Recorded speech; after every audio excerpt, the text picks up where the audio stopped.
Okay, so in case we need to go over that process of Z-remeshing and all that, let's do that right now. So let's say that this is done. Maybe I can even take the resolution on this ZRemesh up, a little bit more. I can smooth this out a little bit here. Yeah, just even taking it 200, I think will give you some more room to work with. You know, kind of smooth out some of these chunks as I go along. Maybe get this a little cleaner. Okay, so let's say this is done. Let me mess with that here, and then we'll call this the original. I'm going to duplicate this. We'll call this ZRemesh or new body. Let's go to solo mode so we see exactly what's going on. I'm going to hit Control F so you see the polyframe. At this level 2 of detail, I can go back down to my ZRemesher, make your target poly count of 1. Maybe I'll smooth this out a little bit just so that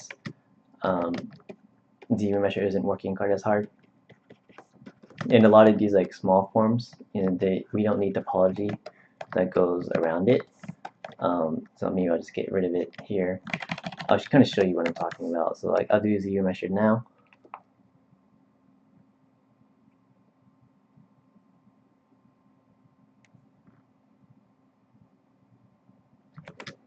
Okay, that actually worked out. I was afraid it would kind of spiral up according to that muscle mass. And I'm looking here, looking pretty clean.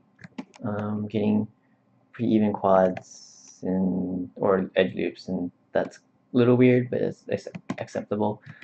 For this level, or not this level, this level of detail, we don't need to worry too much about this. So I'll just subdivide this a few times. Control D, Control D, Control D, or hit the divide button. That's fine.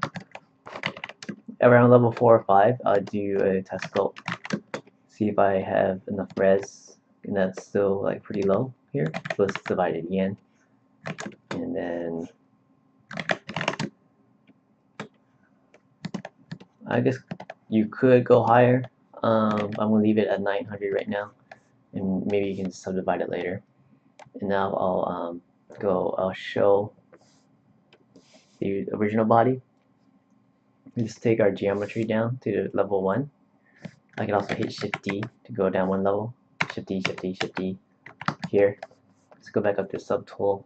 I'll go project all, and then I'll increase it each level and project each level, and then project. So you can see that now I'm basically shrink wrapping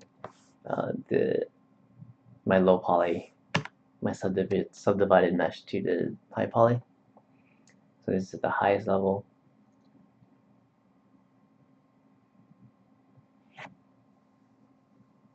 And then when we do a solo mode here, you'll see that this is our new body.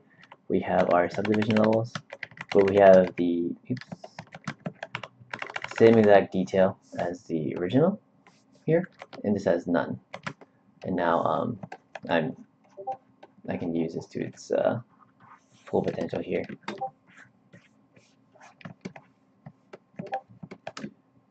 And with this ZRemesh mesh, you are pretty much ready to start posing.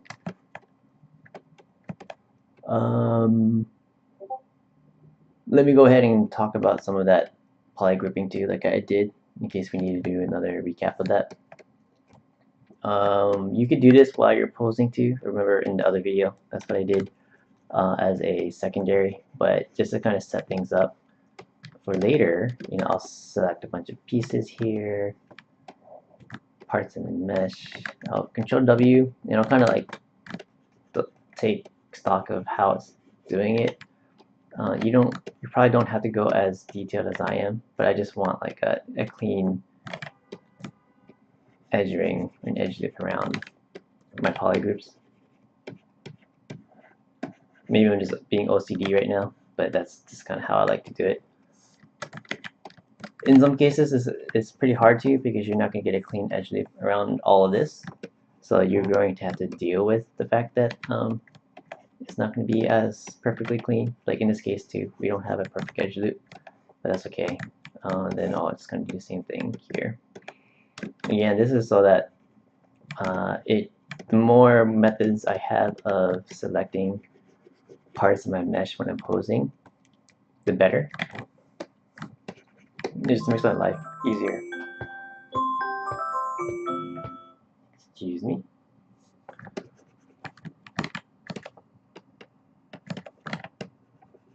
And I'll do that. Let's do the head.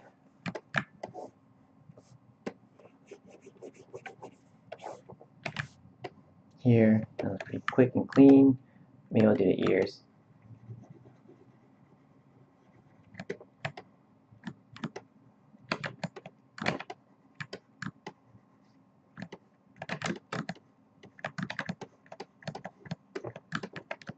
Oops, by accident. There we go. And then I'll do the tail here.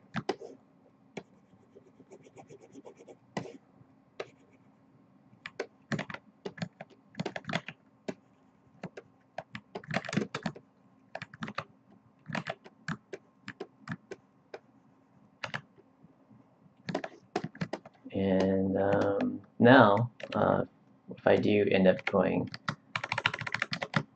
to transpose master right now, I have a bunch of easy ways to isolate this. I can just quick ways of selecting and moving and masking.